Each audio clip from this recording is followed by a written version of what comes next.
Beneath the eternal night that swallowed Eastern Europe, rain fell without memory of daylight.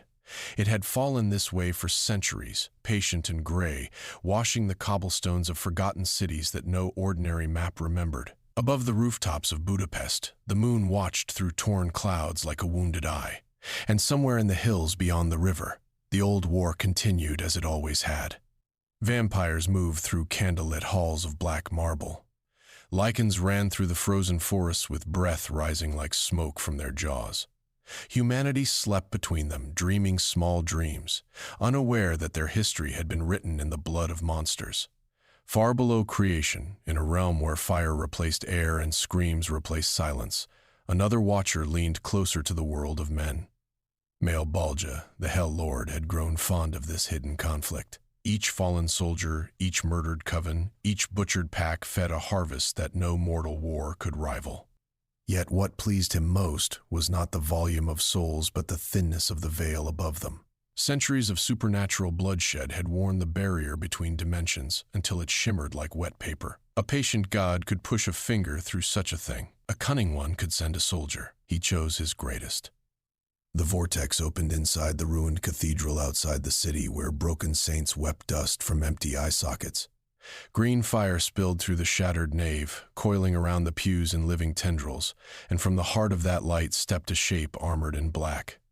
Chains slithered around his shoulders like restless serpents. A red cape whispered against the stone as if it were alive and dreaming. Behind the pale mask, twin embers burned where mortal eyes should have rested. Al Simmons, once a soldier of the earth, now a hellspawn of the abyss, had arrived. He knew this place without knowing why. The corpses told him. They lay scattered among the broken altars, vampire death dealers in tailored leather beside Lycan warriors still half transformed, their claws locked into throats that had returned the favor. Silver rounds glinted in dead flesh, fangs shone in frozen snarls. Yet something in the arrangement of the bodies did not match the story their wounds tried to tell. Each of them had died believing the other was the enemy. None of them had lived long enough to notice the third presence in the room. Spawn knelt beside a fallen woman whose eyes still held the color of frost. His gloved hand hovered above her chest, and beneath his mask, his senses reached deeper than sight. He could see the residue of corruption clinging to her soul like oil on water. He could see the same stain on the Lycan beside her. Something ancient had whispered into both their minds, sharpened their hatred, and guided their blades. Something that fed on the war itself. The rumor traveled faster than the wind.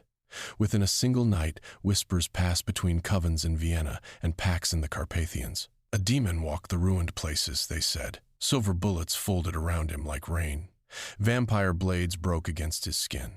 Lycan claws found only chains that answered with claws of their own. Entire hunting parties vanished before dawn, and only their weapons were ever recovered, arranged in careful circles as if someone wished them to be found. Ancient vampires who had not left their sanctuaries in 100 years bolted their doors and drew the old wards from memory. Celine did not bolt her door. Celine loaded her pistols. She tracked the stories to the abandoned cathedral, expecting another immortal predator, another rival to be understood and, if necessary, ended. What she found instead was a warrior kneeling among the dead, gathering the fallen with a strange and quiet reverence. He did not attack her. He did not flee. He simply rose, and the chains around him rose with him, and his burning gaze met hers without hunger.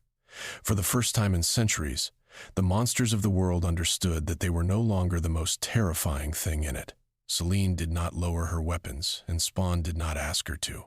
They stood inside the Cathedral of the Dead like two predators who had each mistaken the other for prey, measuring the space between them in heartbeats neither of them possessed.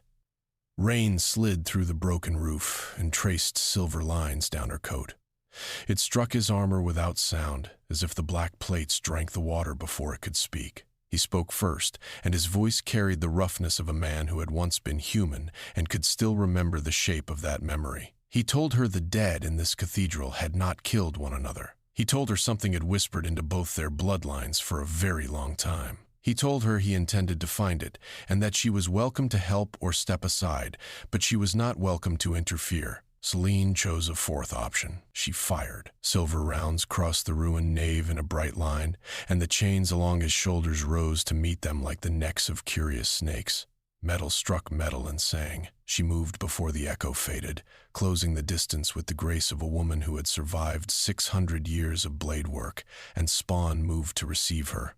What followed was less a fight than a conversation held in the language of impacts. Her boots wrote arcs across shattered pews. His cape unfurled behind him and lashed like a living banner, sweeping stone dust into the air. Green fire curled from his fists where her blades tried to find purchase, and the fire did not burn her, though it could have. He noticed that, she noticed that he noticed. They broke apart beside the ruined altar, breathing hard, each of them uninjured in ways that surprised the other. 2 vampire soldiers stumbled through the far doorway then, wounded and half-blind, having survived some smaller skirmish in the hills. They saw Celine. They saw the black figure beside her. They raised their weapons out of instinct, then dropped them out of terror, and finally sank to their knees because their legs would carry them no further. Spawn did not move toward them. His chains, so eager a moment before, settled around him like tired dogs. He looked at Celine across the space between mercy and habit, and he waited. She lowered her pistols. Something changed in that small silence. It was not friendship, and it was not trust, but it was the beginning of the shape those things might one day take. She saw a warrior who refused to kill the wounded, even when the wounded belonged to the side that had just tried to kill him. He saw a death dealer whose finger had rested on a trigger and chosen restraint. Neither of them named the moment. Neither of them needed to. Word of the encounter reached Lucian before the sun would have risen, had the sun still been welcome in that country. He listened to his scouts with the patience of a man who had waited centuries for a crack in the wall of history. A creature the vampires could not kill. A creature the Lycans could not corner. A creature that refused to belong to either side. To Lucian, this sounded less like a threat and more like a key. He sought Spawn in the ruined monastery on the ridge above the river. And he came alone, and he came unarmed. He spoke of coexistence, of the centuries his people had bled for a war they had not started, of the alliance that might be possible if a power as neutral as hell itself stood between the bloodlines and held them apart until they remembered how to speak. His words were beautiful. His hope was real. Spawn listened until Lucian was finished, and then he refused. He served no coven. He served no pack. He served no throne in the pit beneath the world that had made him what he was. He served only the judgment he had earned through the ruin of his own life, and that judgment answered to no banner. If Lucian wanted peace, Lucian would have to build it with his own hands, and Celine with hers, and Spawn would walk beside them only so long as their road pointed toward the thing that had poisoned this world. Somewhere in the old libraries, an older prophecy stirred. The catacombs lay beneath a hillside that had been a monastery, and before that a fortress, and before that something older that no living scholar could name. Spawn descended through passages that grew narrower and colder the deeper he traveled, until the walls themselves seemed to lean inward to listen. Celine followed him with a lamp she did not truly need. Lucian followed her, because trust was a muscle both of them were still learning to use. The chamber at the bottom of the stair was not a tomb. It was an archive. Iron shelves lined the walls, and upon those shelves lay bound records older than any vampire elder, older than the first Lycan curse, older than the war itself. The ink upon their pages had been mixed with something that shimmered faintly under Spawn's gaze, a residue only his eyes could read, the same oily stain he had seen upon the dead in the cathedral. He opened the first book, and history began to change. The story he had been told, the story every vampire and Lycan had been raised inside, spoke of a betrayal between 2 brothers and a curse that had split a single bloodline in 2. The story in the book beneath his fingers spoke of a whisper. Long before Victor lifted his first sword, long before the first Lycan tasted the moon, a voice had entered the dreams of 2 grieving men and offered them each a gift wrapped in the shape of their sorrow. One received the night, the other received the beast. Neither of them knew the voice belonged to the same speaker. Neither of them knew the speaker had signed the pages in fire. Malebolgia. The name lay across the parchment like a scar. Spawn's hands closed slowly around the edges of the book, and Celine saw the green fire in his eyes deepen until it was almost black. He told her what he read. He told her that the war she had fought for 600 years had never been her war. He told her that every death dealer she had trained, every coven she had defended, Every Lycan she had put down in the streets of forgotten cities had all served, without knowing, a harvest performed by a butcher who dwelt below the world. He told her that Victor, whom she had once loved as a father, had been chosen and shaped and lifted into power by hands he never saw. He told her that Lucien's hatred, the hatred that had defined a life of extraordinary suffering, had been carefully sharpened by the same patient hand. Celine did not weep. Vampires who had lived as long as she had did not weep easily. But something inside her, some quiet architecture of certainty that had held her upright through centuries of loss, cracked in a way that would take a long time to mend. She sat upon the stone floor and rested her forehead against her folded hands, and she did not speak for a long while. Lucien did not sit. He walked the length of the chamber and back, and he laughed once, softly, the laugh of a man who had just recognized the puppeteer of his own dance. He had believed his rage was his own. He had believed his cause was pure. To learn that even his fury had been borrowed from a stranger was a wound he could not bandage. Spawn closed the book. He knew this enemy. He had served this enemy. Al Simmons had once been Malebolgia's soldier, forged in agony and sent back to the world to earn a throne that had never been his to inherit. Every step he had taken since his return had been a slow refusal of that inheritance. To learn now that the Hell Lord had reached also into this universe, that the war Celine and Lucien had bled inside was another harvest field for the same butcher, ignited something in him that necroplasm alone could not describe. He rose to his full height, and the chains along his shoulders rose with him. Above the catacombs, the sky over Eastern Europe began to change. Clouds that had rolled from west to east for 1,000 nights now hesitated, then reversed.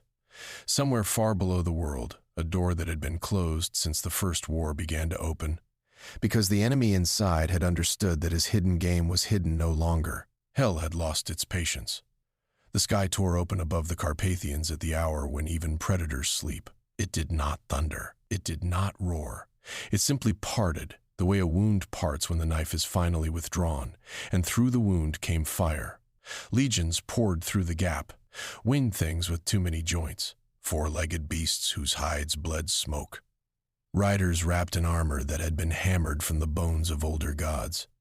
They fell upon the mountains like a second darkness laid over the first, and where they landed the snow turned black and the stone turned soft. Ancient castles that had stood since the days when men still believed in dragons cracked at their foundations and slid into their own cellars. Vampire cities carved into cliff faces collapsed in a single hour. Lycan territories that had been hidden for generations were overrun before the packs could gather their young. Spawn met the invasion on the ridge above the burning valley, and beside him stood the impossible. Celine, in her long coat with pistols in both hands, the last true death-dealer of a dying age. Lucien, silver-eyed and calm, at the head of a Lycan war band that had followed him more out of habit than hope. Behind them, vampire soldiers who had spent their entire immortal lives learning to kill the very creatures now fighting at their side, and Lycan warriors who had never before drawn breath in the same square mile as a vampire without drawing blood. They did not speak much. There was no time for speeches, and no one there believed in them. The battle unfolded across a stage the size of a country. Moonlit forests became mazes of green fire and running shadow. Underground cathedrals filled with the ring of silver on horn and the wet snarl of demons dying. Forgotten fortresses whose names had faded from every human map became the last shields between the invasion and the sleeping cities of men. Rivers ran red where they had once run black, and in some places the water itself began to burn, because hellfire remembers no chemistry. Spawn walked at the center of it. He allowed the necroplasm to answer him now, fully, without the careful discipline he had used for years. His cape unfolded until it was no longer a cape but an army of its own, a shifting mass of red and shadow that lashed through the demonic ranks like a storm with intent. His chains extended beyond any length a body should have been able to command, wrapping the throats of winged beasts and dragging them from the sky.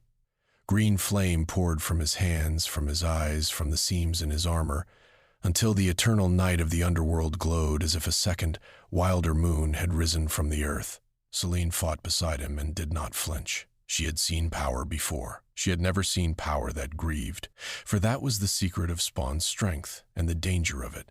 Each surge of necroplasm was drawn from the pit that had made him. Each demon he struck down was struck with the same fire that had once been meant to enthrone him. Every use of his power was a small return to Malebolgia's design, a small permission granted to the Maker to whisper again in the corners of his mind. He could feel the whisper. He could feel it grow warmer as the battle wore on, promising him victory in exchange for surrender, promising him strength in exchange for the last piece of himself he still owned. Lucian saw it in his eyes between charges. Celine saw it in the way his chains grew hungrier with each hour. Neither of them spoke of it because they could not have helped him if they had. The true war, the one that mattered, was not the war on the ridge. It was the war inside the mask. Spawn tore a Rift Lord in half and did not enjoy it. Spawn set fire to a legion and did not smile. He held himself, moment by moment, upon the narrow line between the weapon he had chosen to be and the monster he had been designed to become. And the line was thinner tonight than it had ever been. When dawn refused to come, because the sky remembered how to bleed but had forgotten how to lighten, the Alliance held. Broken, halved, gasping, but holding, the demonic tide slowed. The winged things fell back to the wound in the sky. The four-legged beasts retreated into the smoke. For a moment, only a moment, the ridge belonged to the living.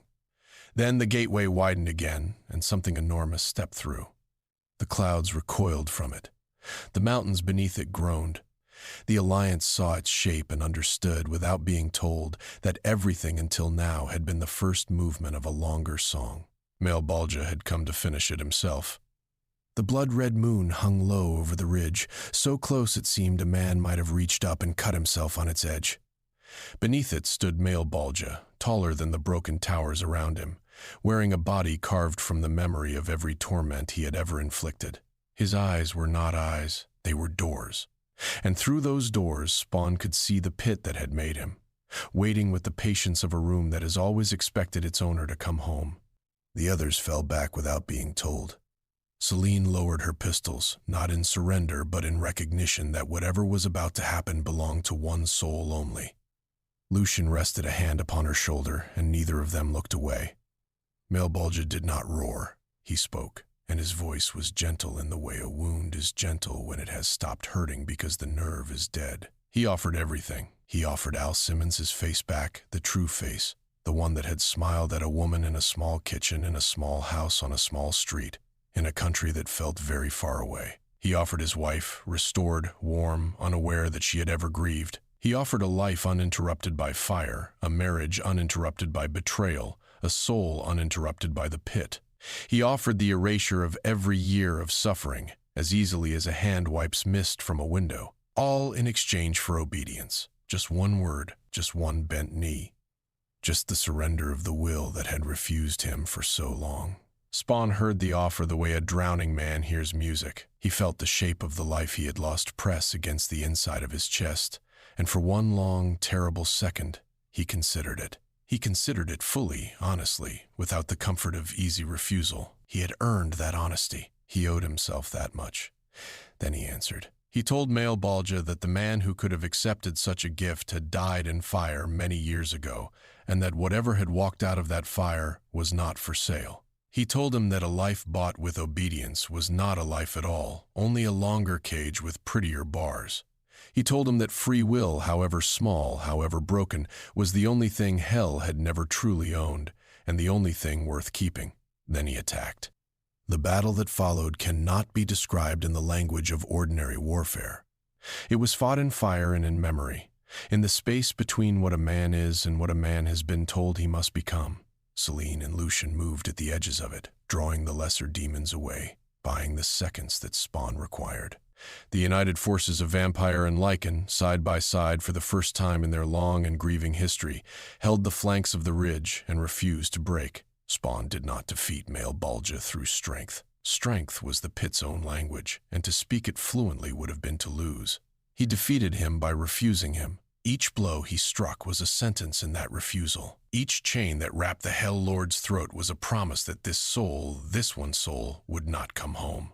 The gateway above the ridge began to close. It closed because the will that had opened it had been denied its anchor. It closed because a former slave had chosen, in full knowledge of the cost, to remain a stranger to his old master. It closed because two ancient enemies stood shoulder to shoulder beneath it and refused to let it stay open.